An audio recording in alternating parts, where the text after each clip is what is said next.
Hello friends, আমি প্রিয়া। আজকে চলে এসেছি শিলিগুড়ি টু গ্যাংটকের জার্নির ভিডিও নিয়ে। তো আমরা সকাল 3টের সময় শিলিগুড়ি থেকে বেরিয়ে পড়েছিলাম। গ্যাংটক এখান থেকে অ্যাপ্রক্সিমেটলি 130 কিলোমিটারের মতো। আমরা এখানে হোল্ড করেছিলাম। এই ভিডিওটা হচ্ছে আমরা এখানে হোল্ড করেছিলাম রাস্তাতে চা খাওয়ার জন্য। রাস্তার পাশ দিয়ে তিস্তা নদী বয়ে যাচ্ছে, ভিউটা জাস্ট অসাধারণ। আমরা এখানে ফটো তোলার জন্য দাঁড়াইনি, কারণ তখন অবধি সকালের আলো সেরকমভাবে ফোটেনি।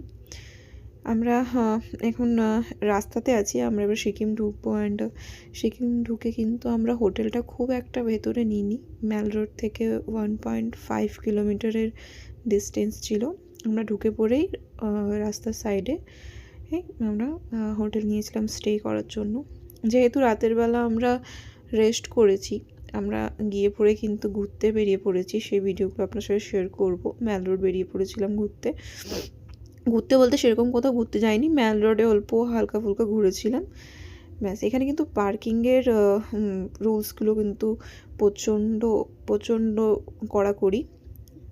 রাস্তার ধারে কিন্তু গাড়ি রাখা যায় না। সকাল 7টা থেকে সন্ধ্যা 7টা অবধি কোনো রকম গাড়ি রাখা যাবে না। সাথে সাথে ফাইন লেগে যাবে 2500 টাকা।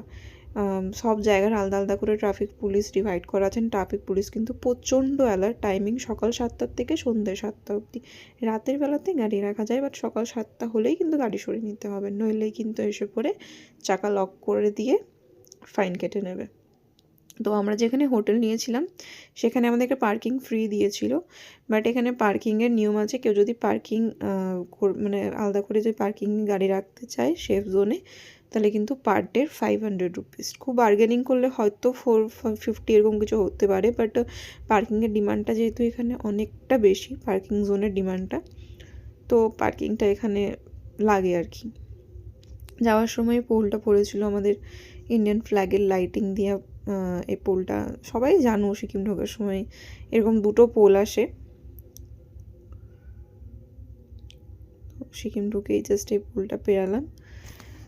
খুব কাছেই আমাদের হোটেলটা ছিল।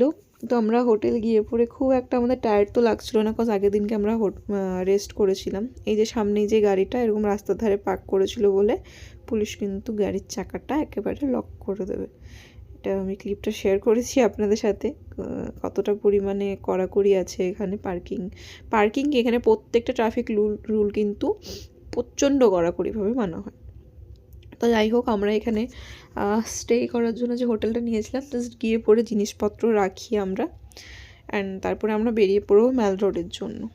ওই যে গাড়িতে চাকাতে লকটা লাগিয়ে দিচ্ছে, এবং যার গাড়ি তাকে কিন্তু এসে পড়ে থানা পুলিশ যেতে হবে না। এই যে পুলিশ এর নিজে এরিয়ার মধ্যে কিন্তু ছোটো পাড়া একটা এরিয়া, এখানে কিন্তু সারাক্ষণ সে ঘুরছিল।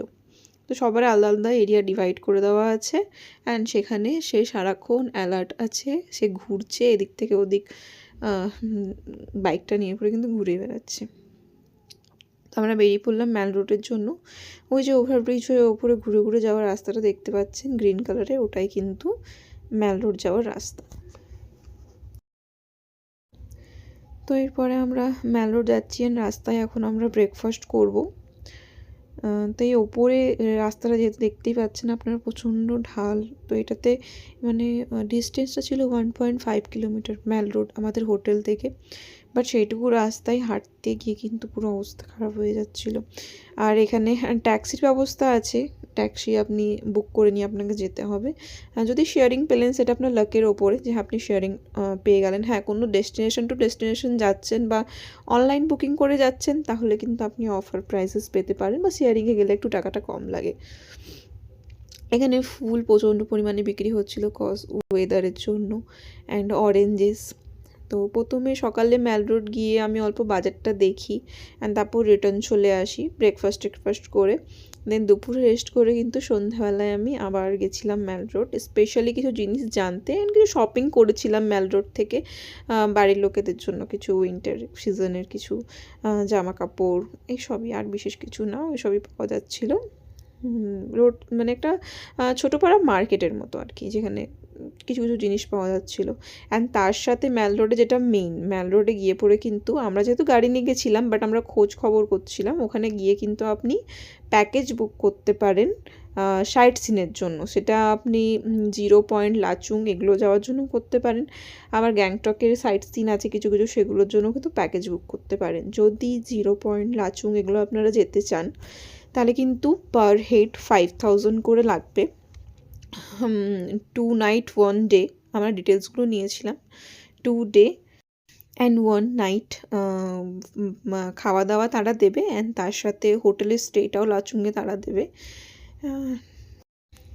গাড়িটা হবে শেয়ারিং, অ্যান্ড সকালবেলা মানে যেদিনকে আপনি বুকিং করবেন তার পরের দিনকের জন্য আপনি পাবেন, বাট আরও আগের থেকে বুকিং করলে ভালো হয়, এটা ওরা আমাদের সাথে শেয়ার করছিল।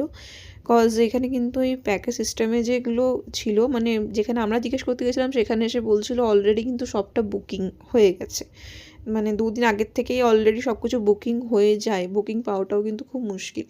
তো যারাই এরকমভাবে যাচ্ছেন, যে বাসে করে যাচ্ছেন বা কিছু, তার আগের থেকে বুক করার চেষ্টা করবেন, বা ওখানে গিয়ে পরে কিন্তু আগে চেষ্টা করবেন ম্যাল রোডে গিয়ে পরে, যদি শেয়ারিংয়ে আপনারা যাচ্ছেন গাড়ি বুক করে, তাহলে ওখানে গিয়ে প্যাকেজ সিস্টেমে বুক করে নেওয়ার। আর যদি কেউ পার্সোনাল গাড়ি বুক করে নিয়ে যেতে চান তাহলে একটা গাড়ি মোটামুটি 5 সিটারের ছিল 25,000 থেকে স্টার্টিং, গাড়ি বুক করে যদি লাচুং যেতে চান।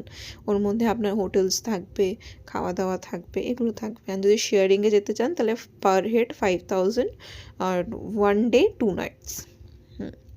তো এটা হচ্ছে ম্যাল রোডের কিছু সিনস। সাইডে এখানেও হোটেল ছিল, বাট এখানে পার্কিংয়ের প্রচণ্ড অসুবিধা।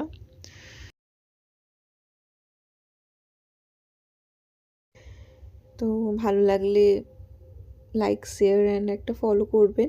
নেক্সট ডে আসবো, এই যে ক্লিপসটা এটা কিন্তু নেক্সট ডে ক্লিপসের মধ্যে থাকবে। Gangtok to Lachung and 0 point sightseeing 2 দিন আমরা কী করেছিলাম সেই ভিডিও ক্লিপসগুলো দিয়ে একটা ব্লগ বানিয়ে শেয়ার করব। তো আজকের জন্য এতটাই, বাই বাই।